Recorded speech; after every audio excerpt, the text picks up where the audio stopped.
حمد و صلات کے بعد معزز محترم سامعین، حاضرین، مہمانان گرامی قدر، جیسا کہ آپ جانتے ہیں کہ آج کی یہ تقریب سعید عزیزم مولانا محمد حسان صاحب اور دیگر بھائی صاحب محمد شجاعت حسین صاحب، تو ان کی شادی خانہ آبادی کی تیاری کے سلسلہ میں یہ انعقاد پذیر ہے۔ اللہ جل شانہ کی بارگاہ میں دعا ہے کہ اللہ تبارک و تعالی اس تقریب سعید کو ان خاندانوں کے لیے خیر و برکات کا ذریعہ بنائے اور آپس میں محبت اور پیار کے رشتوں کا ذریعہ بنائے اور زوجین کو زندگی کے ہر موڑ پر اللہ تبارک و تعالی خوشیوں سے، کامیابیوں سے، سعادتوں سے مالا مال فرمائے۔ تو یہ نکاح اور شادی کا یہ سلسلہ دین اسلام میں بڑی اہمیت کا حامل ہے۔ رسول اللہ صلی اللہ علیہ وسلم نے ارشاد فرمایا کہ النکاح من سنتی فمن راغب عن سنتی فلیس منی۔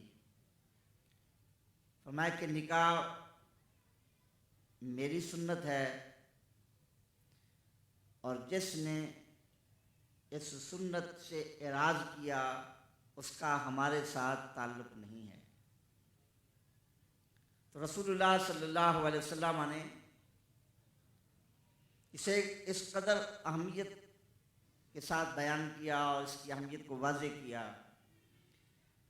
اور قرآن مجید فرقان حمید کی جو آیہ کریمہ میں نے ابھی تلاوت کی، اس میں بھی اللہ جل شانہ نے اسی رشتہ نکاح کا بیان کرتے ہوئے فرمایا کہ وَمِنْ آیَاتِهِ أَنْ خَلَقَ لَكُم مِّنْ أَنفُسِكُمْ أَزْوَاجًا، کہ اللہ کی نشانیوں میں سے یہ ایک نشانی ہے، آیات اللہ میں سے ایک آیت ہے کہ اللہ تبارک و تعالیٰ نے تمہارے لیے تمہاری جنس میں سے تمہارا جوڑا بنایا، تمہاری زوجہ بنائی، لِتَسْكُنُوا إِلَيْهَا، تاکہ اس کے ساتھ تم سکون حاصل کرو، وَجَعَلَ بَيْنَكُمْ مَوَدَّةً وَرَحْمَةً، اور اللہ تبارک و تعالیٰ نے تمہارے درمیان محبت اور رحمت کا رشتہ پیدا کیا۔ إِنَّ فِي ذَلِكَ لَآيَاتٍ لِقَوْمٍ يَتَفَكَّرُونَ، فرمایا کہ اس میں فکر کرنے والوں کے لیے بڑی نشانیاں ہیں۔ اب ذرا غور کیجئے، قرآن مجید فرقان حمید تو ایک جامع کلام ہے اور معجز کلام ہے، اور اپنے اندر مطالب اور معانی کے سمندروں کو سموئے ہوئے ہے، تو اللہ رب العزت نے اس کو اپنی نشانی قرار دیا۔ نکاح کو فرمایا کہ یہ آیت من آیات اللہ، اللہ کی آیت کیا ہے، اللہ کی نشانی کیا ہے۔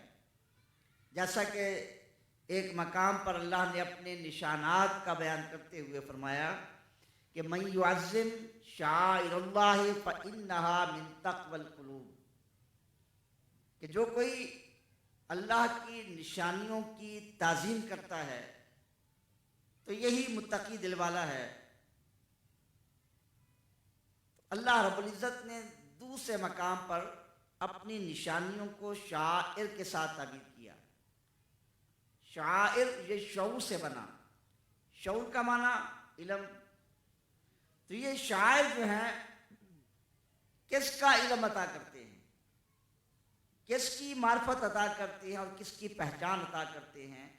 یہ شاعر اللہ اس خالق کائنات کی پہچان عطا کرتے ہیں کہ جو اللہ کے شاعر ہیں، اللہ کی نشانیاں ہیں، ان سے اللہ کی معرفت حاصل ہوتی ہے، اور یہ معرفت اہل فکر کے لیے ان فی ذالک لآیات لقوم یتفکرون۔ اب ان شاعر کو دیکھیے، حضرت سیدہ ہاجرہ رضی اللہ تعالی عنہا، آپ صفا مروہ کی پہاڑیوں پر قدم رکھتی ہیں، چکر لگاتی ہیں، تو اللہ رب العزت اسے اپنے شاعر قرار دیتا ہے۔ حضرت سیدنا ابراہیم خلیل اللہ علیہ نبینا علیہ الصلوۃ والسلام مقام ابراہیم کو اپنے قدموں کی برکت سے مالا مال کرتے ہیں، اللہ اسے اپنے شاعر قرار دیتا ہے۔ حضرت سیدنا اسماعیل علیہ نبینا علیہ الصلوۃ والسلام، آپ آب زمزم کے چشمے کی جگہ پر اپنی ایڑیاں مس کرتے ہیں، اللہ اسے اپنے شاعر بنا دیتا ہے۔ اللہ کے محبوب کریم صلی اللہ تعالی علیہ وسلم اگر اشارہ کرتے ہیں چاند دو ٹکڑے ہو جاتا ہے، یہ اللہ کے شاعر میں سے ہے۔ آپ اشارہ کرتے ہیں سورج واپس لوٹ آتا ہے، یہ اللہ کے شاعر میں سے ہے۔ آپ اشارہ فرماتے ہیں اور درخت اپنی جڑوں کو کھیڑتے ہوئے آپ کی بارگاہ میں حاضر ہو جاتے ہیں، یہ اللہ کے شاعر میں سے ہے۔ الغرض آپ اس میں غور کرتے چلے جائیں، یہ سارے ایسے شاعر ہیں کہ یہ شعور عطا کرتے ہیں، معرفت عطا کرتے ہیں، پہچان عطا کرتے ہیں کس کی؟ خالق کائنات کی۔ یہ اللہ والے ان کے جہاں قدم لگ جاتے ہیں، جہاں ان کے جسم انور کا کوئی عضو مس ہو جاتا ہے، تو اللہ تبارک و تعالی اسے اپنے شاعر قرار دیتا ہے کہ یہی وہ بارگاہیں ہیں جہاں سے اللہ ملتا ہے، اللہ کی پہچان حاصل ہوتی ہے۔ تو جس طرح اللہ جل شانہ نے ان عظیم نشانات کو، انبیاء کرام علیہ السلام کے معجزات کو، انبیاء کرام علیہ السلام کی اداؤں کو، ان کے مقامات کو، ان سے چھونے والی جگہوں کو اپنی نشانیاں قرار دیا، تو اللہ تبارک و تعالی اس رشتہ نکاح کو بھی اپنی نشانی قرار دے رہا ہے۔ فرمایا کہ من آیات ہی، یہ اللہ کی نشانی ہے۔ تو نشانی یہ نشان والے تک پہنچاتی ہے، تو اس سے پتہ چلتا ہے کہ اس نکاح کے اندر بھی ایک گہرا فلسفہ ہے۔ جو فکر و نظر کے مالک ہیں وہ جب اس میں غور کرتے ہیں تو انہیں خالق کائنات کی معرفت حاصل ہوتی ہے، کیونکہ یہ سارا جہان عالم ہے۔ جہان کو عالم کا معنی ما سوی اللہ، اللہ کے علاوہ جو کچھ بھی ہے سارا عالم ہے، اور عالم بھی علم سے بنا، علامت سے علم سے، کہ یہ جہان بھی اللہ تک پہنچاتا ہے۔ جہان کے کسی ایک ذرے میں بھی غور کرو، کائنات کے کسی حصے میں غور کرو، زمین میں غور کرو، آسمان میں غور کرو، چاند میں غور کرو، سورج اور ستارہ میں غور کرو، باغات میں غور کرو، سمندروں میں غور کرو، پہاڑوں میں غور کرو، الغرض کائنات کی کسی چیز میں بھی غور کرو تو اللہ کی پہچان حاصل ہوتی ہے۔ اسی طرح یہ نکاح بھی اللہ کی نشانی ہے، اللہ تک پہنچانے والا، مگر کن کے لیے؟ اصحاب فکر کے لیے۔ کہ اہل فکر جب اس میں غور کرتے ہیں، اللہ والے اہل اللہ جب اس میں غور کرتے ہیں تو انہیں خالق کائنات کی معرفت حاصل ہوتی ہے۔ تو نکاح کے اندر وہ کیا فلسفہ ہے، وہ کیا فکر اور کیا نظر ہے کہ جس میں غور کیا جائے تو خالق کائنات کی معرفت حاصل ہوتی ہے۔ تو اصل میں یہ سارا سلسلہ صوفیاء کرام کے نزدیک اہل اللہ جو اہل معرفت ہیں، وحدت اور کثرت، یہ دو ہی چیزیں ہیں، یہ سارا نظام جن کے گرد گھوم رہا ہے، وحدت سے کثرت کی طرف اور کثرت سے وحدت کی طرف۔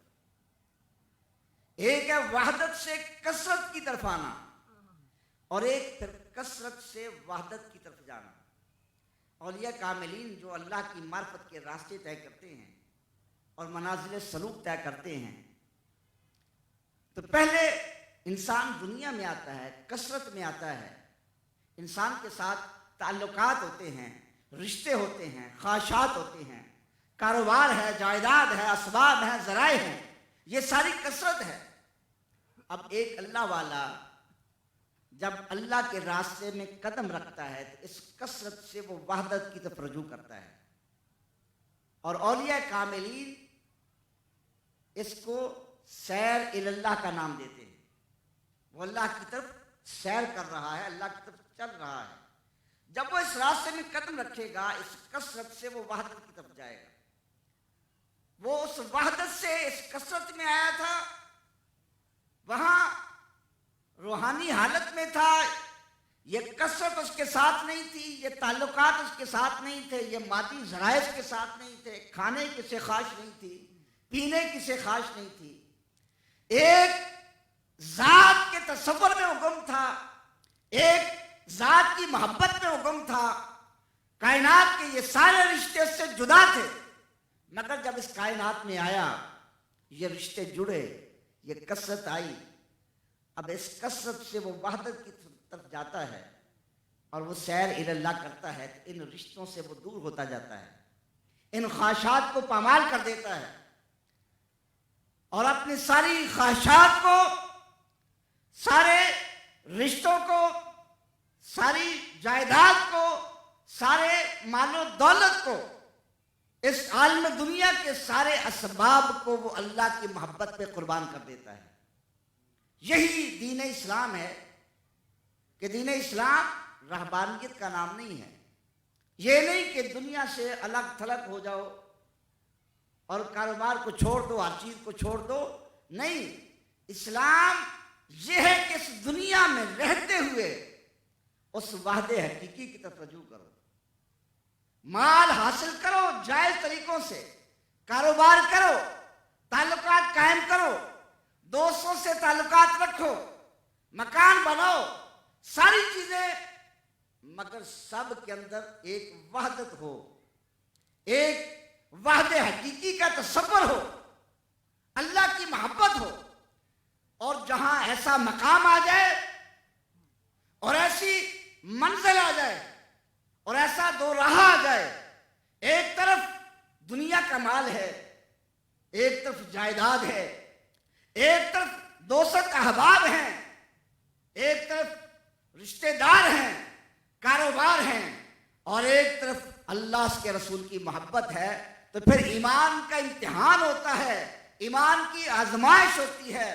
اس وقت ایمان کی حقیقت کھل کر سامنے آتی ہے، اور پھر ایماندار اسے کہا جاتا ہے کہ ہر رشتے کو پیچھے چھوڑ کر اللہ کی محبت کو ترجیح دے، اللہ کے رسول کی محبت کو ترجیح دے۔ تو یہ وہ سیر اللہ ہے کہ جو اولیاء کاملین اس منزل میں قدم رکھتے ہیں تو پھر ان رشتوں کو ترجیح نہیں دیتے، ان تعلقات کو ترجیح نہیں دیتے، وہ ہر رشتے کی بنیاد اسی وحدت پر رکھتے ہیں، اور پھر ایک مقام وہ آتا ہے جس کو سیر اللہ کہتے ہیں۔ اللہ کی محبت میں وہ گم ہو جاتے ہیں، فنا کر دیتے ہیں، اپنی صفات کو فنا کر دیتے ہیں، تو وہ ایک انتہا کا مقام یہ وحدت سے کثرت کی طرف اور کثرت سے وحدت کی طرف رجوع ہے۔ تو اسی طرح نکاح کے اندر غور کیا جائے، نکاح سے جو اللہ رب العزت نے ان رشتوں کو چلایا، فرمایا یا ایھا الناس اتقوا ربکم الذی خلقکم من نفس واحدہ وخلق منها زوجها وبث منهما رجالا كثيرا ونساء واتقوا الله الذي تساءلون والارحام ان اللہ کان علیکم رقیبا۔ اے انسانوں، اپنے اس رب سے ڈرو جس نے تم کو ایک جان سے پیدا کیا، من نفس واحدہ وخلق منها زوجها، اس جان سے پھر اس ایک ذات سے اس کی بیوی کو پیدا کیا، وبث منہما رجالا کثیرا ونساء، اور پھر ان دونوں سے اللہ تعالیٰ نے یہ سارے انسانوں اور مردوں کو پیدا کیا۔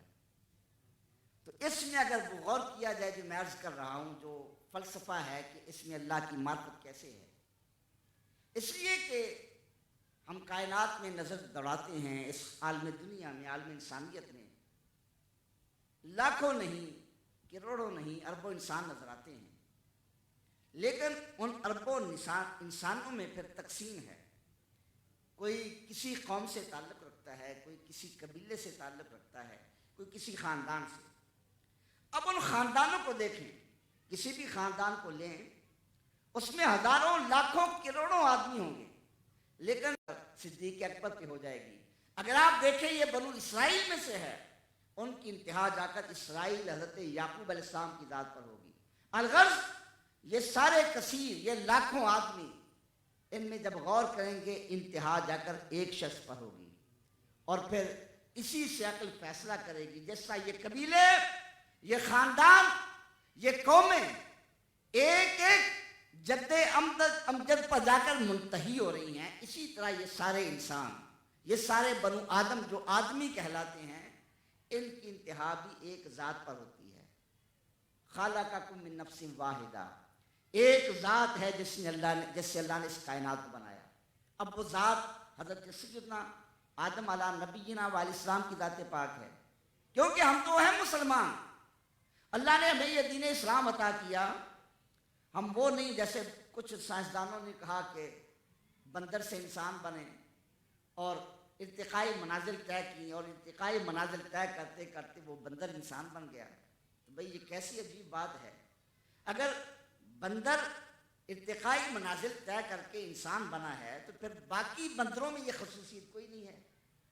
ہزاروں نہیں، وہ اتنی صدیاں گزر گئیں، ہزاروں سال گزر گئے، کبھی ایسا نہیں دیکھا کہ بندر میں وہ انسانی صفات آ جائیں اور انسان کی طرف ترقی کر کے وہ پہنچ جائے۔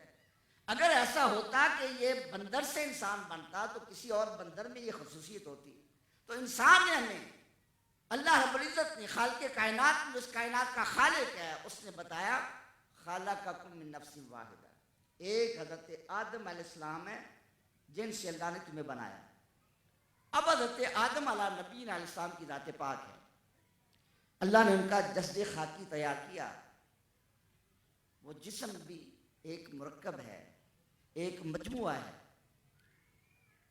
آج سے پہلے جو حکامات تھے ان کا نظریہ یہ تھا کہ جہان میں 4 عناصر ہیں، بنیادی جو عناصر ہیں 4 ہیں: آگ، پانی، ہوا اور مٹی۔ یہ قدیم حکماء کا خیال تھا۔ پھر سائنس نے ترقی کی اور تحقیق کی، یہ کہا 4 نہیں 10 ہیں، 20 ہیں، بڑھتے گئے، 90 ہیں، 92 ہیں، 94 ہیں، غالباً 118 تک تعداد پہنچا دی، یا اس سے بھی شاید زائد ہو۔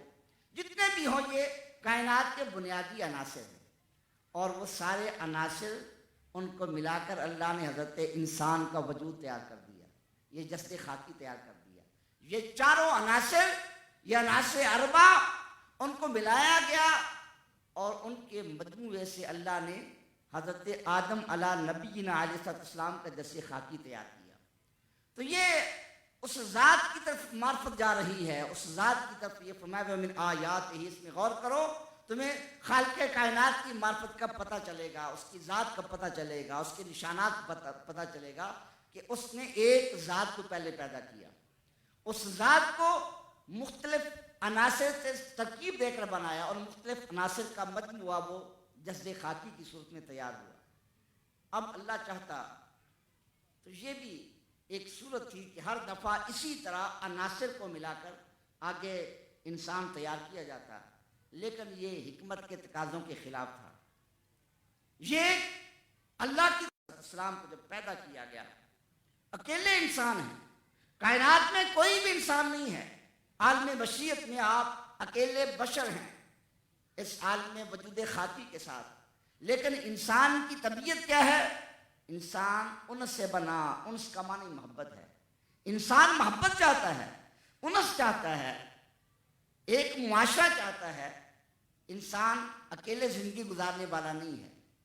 حضرت آدم علیہ نبینا علیہ السلام کو اس انسانی فطرت کے تقاضے کے مطابق آپ کو بھی تنہائی محسوس ہوئی، اکیلے ہیں، ادھر نوری فرشتے نظر آتے ہیں، ادھر جنت کی بہاریں نظر آتی ہیں، ادھر فلک کے نظارے نظر آتے ہیں، لیکن اپنا کوئی ہم جنس نظر نہیں آتا۔ پوری کائنات میں حضرت آدم علیہ السلام کو کوئی اور انسان نظر نہیں آتا۔ تو اللہ تعالیٰ نے ہمارے جد امجد حضرت آدم علیہ نبینا علیہ السلام کی اس تنہائی کو دور فرمایا اور فرمایا خالق منہا زوجہا، پھر ان کی زوجہ حضرت حوا کو پیدا کیا، ہماری اماں جان کو پیدا کیا۔ تو حدیث روایات میں کہ آپ نے آنکھ کھولی دیکھا آپ کی بائیں پسلی سے اللہ نے حضرت حوا کو پیدا کیا، تو آپ نے دیکھا حضرت حوا سامنے ہیں اور انسانی فطرت کے مطابق آپ کے دل میں محبت پیدا ہوئی، اپنی جنس کے ایک انسان کو دیکھا، اپنی زوجہ کو دیکھا اور اللہ کی طرف سے ان کے دل میں محبت رکھی گئی، فرمایا جعل بینکم مودۃ و رحمہ، اللہ نے دلوں میں محبت پیدا کر دی۔ یہ محبت اور یہ مودت نہ ہوتی یہ انسانی آبادی، یہ انسانی معاشرے کی بقا ممکن نہیں تھی۔ تو اس محبت کے تقاضوں کے مطابق آپ نے ہاتھ آگے بڑھایا، اپنے ہم جنس کو اپنے قریب کروں، ان سے تعلق پیدا کروں۔ اللہ نے فرمایا کہ اے پیارے آدم ہاتھ پیچھے ہٹا دو۔ یہ بھی ایک طریقہ ہم نے مقرر کر دیا، جب تک تمہارا ان کے ساتھ نکاح نہیں ہوگا انہیں چھو نہیں سکتے، ہاتھ ان کی طرف نہیں بڑھا سکتے۔ نکاح پہلے ہے، پہلے ان کا حق مہر ادا کرو، حق مہر ادا کرو گے پھر یہ تمہاری زوجہ ہیں۔ اے اللہ حق مہر کیا ہے؟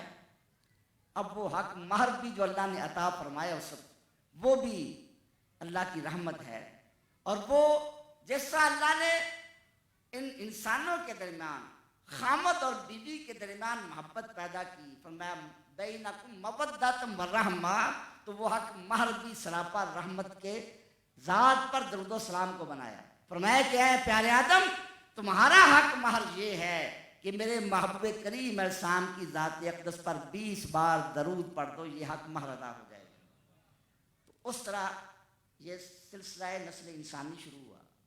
اب اس میں اللہ کی معرفت آئی کہ ان انسانوں کو دیکھا، اس کثرت کو ہم نے دیکھا تو پتہ چلا کہ ان کی انتہا تو ایک ذات کی طرف ہو رہی ہے، اور اس ایک ذات کو، اس حضرت آدم کو اللہ نے اس کائنات کے عناصر سے ملا کر بنایا، تو وہ بنانے والی ایک ذات واجب الوجود ہے، جس کے اندر یہ طاقت، یہ قدرت ہے کہ وہ ان سب چیزوں کو ملا کر معدوم کو وجود عطا کر سکتی ہے۔ اس کائنات نے، اس خالق کائنات نے، اس واحد حقیقی نے معدوم کو وجود عطا کر دیا۔ اب اس معدوم کو وجود تو عطا کر دیا، اس وجود کے بعد بقا کا سلسلہ ہے، اس نے دنیا میں باقی بھی رہنا ہے، اور اس بقا کے بعد پھر ایک فنا ہے، پھر اس جسم پہ یہ موت طاری ہوگی، اور اس موت کے بعد پھر اٹھانا ہے۔ یہ سارے مراحل اسی میں غور و فکر سے معلوم ہوتے ہیں، کیونکہ اس نکاح کے رشتے میں غور کیا تو پتہ یہ چلا کہ اللہ رب العزت نے ان مختلف عناصر کو ترکیب دے کر انسان بنایا، اللہ نے معدوم کو وجود عطا کیا، تو ایک ذات وہ ہے جس کے اندر یہ طاقت ہے، وہ ان قدرتوں کی مالک ہے کہ وہ معدوم کو وجود عطا کر سکتی ہے، جو چیز پہلے کچھ نہیں تھی۔ فرمایا کہ حل عطا علی الانسان حین من الدہر لم یکن شیئا مذکورا، کیا انسان کو پتہ نہیں، انسان غور نہیں کرتا، ایک وقت وہ بھی تھا انسان کوئی قابل ذکر چیز ہی نہیں تھا، وہ صفائے عدم سے صفائے وجود میں آیا، تو اللہ نے اس کو وجود عطا کیا۔ تو ایک ذات وہ ہے جو معدوم کو وجود عطا کر سکتی ہے۔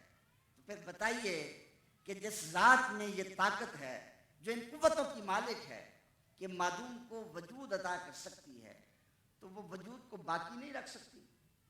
کیا وہ اس وجود جس نے جمع کیا ان کو بکھیر نہیں سکتی؟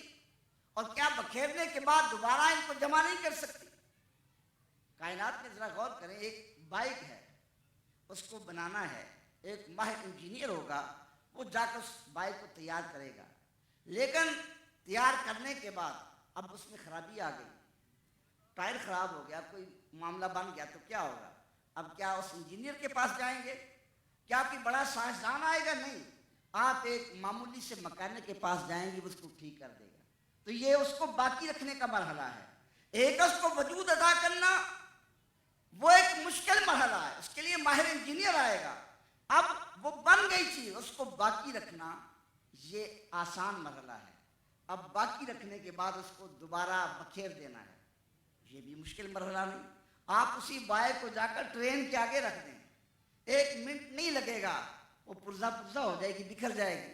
اس بنی ہوئی چیز کو بکھیرنا یہ اس سے آسان ہے۔ اور پھر ایک چیز موجود ہی نہیں تھی، اسباب نہیں تھا، مٹیریل نہیں تھا، اللہ نے اس سے کائنات بنا دی، اس سے حضرت آدم کا وجود تیار کر دیا۔ ایک یہ ہے کہ اس وجود کو بکھیر دیا گیا، اس بکھرے ہوئے وجود کو دوبارہ اکٹھا کر دینا۔ تو جو خالق کائنات عدم سے وجود میں لا سکتا ہے، معدوم کو موجود بنا سکتا ہے، وہ بکھرے ہوئے اجزاء کو اکٹھا بھی کر سکتا ہے، یہ اس کی طاقت سے بعید نہیں۔ اللہ کے محبوب کریم علیہ السلام نے فرمایا کہ بنی اسرائیل میں ایک شخص تھا، بڑا گناہ گار تھا، وہ فوت ہونے لگا، اس نے اپنے بیٹوں کو جمع کیا اور یہ کہا کہ میں ایک وصیت کر کے جا رہا ہوں، میری وصیت یہ ہے، میں نے دنیا میں بڑے گناہ کیے اور آج وقت آیا میں اللہ کی بارگاہ میں حاضر ہو رہا ہوں، مالک حقیقی کی بارگاہ میں، میرے پاس کوئی نامہ اعمال میں نیکی نہیں ہے، میں کیسے سامنا کروں گا، پریشان ہوں، اللہ کے عذاب سے ڈرتا ہوں، اللہ کی بارگاہ میں حاضر ہونے سے مجھے خوف ہے۔ تو کہا کہ میری وصیت یہ ہے، جب میں فوت ہو جاؤں میرے جسم کو جلا دینا، جسم راکھ بن جائے۔ اب راکھ کے دو حصے کرنا، ایک حصے کو سمندر کی لہروں کے حوالے کر دینا اور راکھ کے ایک حصے کو ہوا میں اڑا دینا۔ اس نے یہ طریقہ کیا تاکہ میرا جسم بکھر جائے، ہوا میں اڑ جائے، سمندر کی لہروں کے حوالے ہو جائے، باقی نہ رہوں، اللہ کی بارگاہ میں حاضری سے بچ جاؤں۔ تو فرمایا کہ جب وہ فوت ہوا، اس کے بیٹوں نے اس وصیت پہ عمل کیا تو اللہ جل شانہ نے فرشتوں کو حکم دیا، اس کی رات کو، ہوا کو جمع حکم دیا، اس کی رات کو جمع کر دو، سمندر کی لہروں کو حکم دیا، اس کے اجزاء کو اکٹھے کر دو، سارے اجزاء جمع کیے گئے، اللہ نے وجود عطا کیا، اس کو اپنی بارگاہ میں لے آیا، اپنی بارگاہ میں کھڑا کیا۔ اللہ نے فرمایا اے بندے یہ کیا کام کیا، تو نے یہ کیسی وصیت کی، اپنے جسم کو آگ میں جلوا دیا، فضا میں بکھیر دیا۔ اے اللہ میں گناہ گار تھا، میرے دل میں تیرا خوف تھا، اے اللہ تیری بارگاہ میں حاضر ہونے سے ڈرتا تھا، اے اللہ یہ طریقہ میں نے اسی لیے اختیار کیا، لیکن تو ذات مالک الملوک ہے، ساری کائنات کی مالک احکم الحاکمین ہے، علی کل شیء قدیر کی مالک ہے، تو نے مجھے اپنی بارگاہ میں حاضر کر دیا۔ اللہ نے فرمایا کہ تیرے دل میں میرا یہ خوف تھا، اسی خوف کی برکت ہے میں نے تیرے سارے گناہوں کو معاف کر دیا۔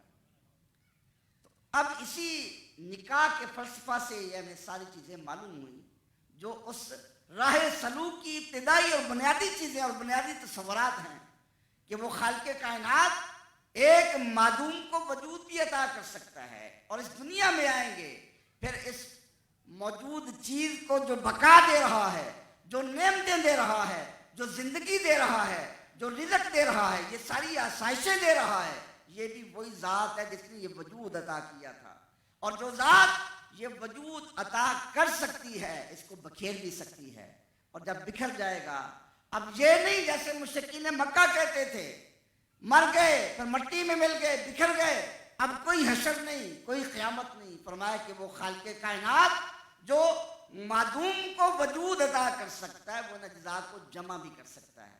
ایک دن آئے گا اللہ کی بارگاہ میں حاضر ہوگے، اس میں جواب دہ ہونا ہے، تو اسی لیے اللہ نے اس دنیا میں یہ ہمیں نظام عطا فرمائے، اور یہ رشتہ نکاح بھی اللہ تبارک و تعالیٰ کے انہی احکامات میں سے ہے کہ انسان اس دنیا میں رشتہ ازدواج کے ساتھ اپنے آپ کو باندھے گا، اللہ کے بتائے ہوئے اصولوں کے مطابق اپنی زندگی کو چلائے گا، اور اللہ تبارک و تعالیٰ اس کائنات کو جو آگے پھیلا رہا ہے اس میں ایک ذریعہ اور آلہ بنے گا۔ تو یہ وہ معرفت کی راہیں ہیں، اور اسی میں جب غور کرتے ہیں اللہ کی قدرت واضح ہوتی ہے۔ امام اہل سنت فاضل بریلوی رضی اللہ تعالیٰ عنہ، آپ کے دور میں ایک عیسائی لڑکی تھی اور بڑی تعلیم یافتہ تھی، اس نے یہ کہا کہ میں نے بڑی تحقیق کی، بڑی ریسرچ کی، اسلام میں مجھے سچائی نظر آئی، صداقت نظر آئی، لیکن ایک مسئلہ پہ آ کے میرا ذہن رک گیا، اور میں بڑے علماء کے پاس گئی، بڑے دانشوروں کے پاس گئی، مجھے اس کا جواب نہیں مل سکا کہ اسلام میں یہ بتایا گیا، مسلمانوں کا یہ عقیدہ ہے عیسائیوں کے خلاف کہ حضرت عیسیٰ علیہ السلام آپ بغیر باپ کے پیدا ہوئے۔ اس نے کہا کہ یہ بات میری عقل میں نہیں آتی، ساری کائنات میں یہی طریقہ ہے ماں باپ اسی سے آگے اولاد پیدا ہوتی ہے، تو حضرت عیسیٰ علیہ السلام ان کا تو کوئی باپ نہیں، تو پھر عیسائی تو صحیح کہتے ہیں کہ وہ ابن اللہ ہے. تو یہ مسئلہ اس کا مجھے حل نظر نہیں آ رہا. وہ امام اہل سنت کی بارگاہ میں پہنچی تو فاضل بریلوی رضی اللہ تعالیٰ عنہ، یہ اہل معرفت، فرمایا ان فی ذالک لآیات لقوم یتفکرون، یہ فکر والے ہیں، یہ صاحب نظر ہیں جو اس میں غور و فکر کرتے ہیں. آپ نے اسے فرمایا کہ تمہاری سمجھ میں یہ مسئلہ نہیں آ رہا، یہ تو ایک واضح مسئلہ ہے. فرمایا کہ اس دنیا میں انسان کو پیدا کرنے کے عقلی طور پر 4 طریقے تھے. ایک طریقہ یہ تھا کہ مرد عورت دونوں کے اس رشتہ نکاح سے انسانی آبادی کا سلسلہ شروع ہو. دوسرا طریقہ یہ تھا کہ صرف مرد ہو عورت نہ ہو، مرد سے آگے انسان کو بنایا جائے. تیسرا طریقہ یہ تھا کہ نہ کہ عورت ہو مرد نہ ہو، اکیلی عورت سے یہ سلسلہ چلایا جائے. اور ایک طریقہ یہ تھا کہ نہ مرد ہو نہ عورت ہو، بغیر مرد اور عورت کے، بغیر ماں اور باپ کے اللہ انسان کو بنا دے. فرمایا کہ یہ 4 ہی طریقے ہو سکتے تھے. ان چاروں میں ایک طریقہ یہ تھا کہ نہ مرد ہو نہ عورت ہو، بغیر مرد عورت کے اللہ انسان کو بنا دے. اللہ نے وہ طریقہ سامنے کر دیا. حضرت آدم علیہ السلام کو پیدا کیا، پہلے نہ کوئی مرد تھا نہ کوئی عورت تھی. ان کو پیدا کر کے اللہ نے واضح کر دیا کہ اللہ قادر ہے، اللہ طاقت رکھتا ہے کہ وہ بغیر مرد عورت کے انسان کو پیدا کر سکتا ہے. فرمایا دوسرا طریقہ یہ تھا مرد عورت دونوں کے ملاپ سے، اس رشتہ نکاح سے انسان کی آبادی چلے. یہ ایک عام طریقہ ہے. حضرت آدم علیہ السلام سے لے کر آج تک یہ طریقہ رائج ہے. اور ایک طریقہ یہ تھا کہ مرد ہو عورت نہ ہو، تو اللہ نے وہ طریقہ حضرت حوا کی صورت میں سامنے رکھا. حضرت آدم علیہ السلام کی بائیں پسلی سے اللہ نے حضرت حوا کو پیدا کیا. میں کہ یہ 4 طریقے تھے. ان چاروں طریقوں میں سے 3 طریقے اللہ نے کائنات کے سامنے رکھ دیے اور بتا دیا کہ وہ علی کل شیء قدیر ہے. اب کوئی اللہ کی قدرتوں کا منکر یہ سوال اٹھا سکتا تھا کہ شاید اللہ تبارک و تعالی بغیر مرد عورت کے انسان پیدا کر سکتا ہے، بغیر عورت کے صرف مرد سے انسان پیدا کر سکتا ہے، مرد عورت دونوں سے انسان پیدا کر سکتا ہے، لیکن مرد نہ ہو اکیلی عورت ہو، اللہ کو یہ طاقت نہیں ہے. فرمایا کہ اللہ نے حضرت عیسیٰ علیہ السلام کو بغیر باپ کے حضرت مریم سے پیدا فرما کر واضح کر دیا ان اللہ علی کل شیء قدیر، اللہ ساری طاقتوں کا مالک ہے. یہ بیان بھی تھا امام اہل سنت کا، اس انداز سے بیان کیا. اس لڑکی نے کہا کہ میرے سارے حجاب دور ہو گئے ہیں، کلمہ پڑھا اور اسلام قبول کر لیا. تو یہ فرمایا کہ ان فی ذالک لآیات لقوم یتفکرون، اس میں اہل عقل کے لیے، صاحبان نظر کے لیے بڑی نشانیاں ہیں. اس کے اندر جتنا غور کرو گے، یہ مختصر انداز میں چند ایک چیزیں بیان کی اور اسی مضمون کو آگے بھی پھیلایا جا سکتا ہے. تو اللہ رب العزت جل مجدہ الکریم نے اس کو بطور احسان فرمایا. اللہ تبارک و تعالیٰ نے کائنات میں جو ہم پر بے شمار احسانات فرمائے، ان میں سے یہ بھی ایک احسان اور یہ بھی اللہ کی ایک نشانی ہے. تو آج یہ حضرت مولانا حسان صاحب اور یہ شجاعت صاحب یہ رشتہ نکاح میں آج داخل ہو رہے ہیں. تو ہماری دعائیں ہیں کہ اللہ تبارک و تعالیٰ اس تقریب کو خیر و برکات کا ذریعہ بنائے اور اللہ تبارک و تعالیٰ زوجین کو اسلام کے بتائے ہوئے اصولوں کے مطابق، محبوب کریم صلی اللہ علیہ وسلم کے بتائے ہوئے طریقے کے مطابق اللہ تبارک و تعالیٰ ان کو عمل کرنے کی توفیق عطا فرمائے اور محبوب کریم صلی اللہ علیہ وسلم کی محبت میں زندگی بسر کرنے کی توفیق عطا فرمائے. وما علینا الا البلاغ المبین.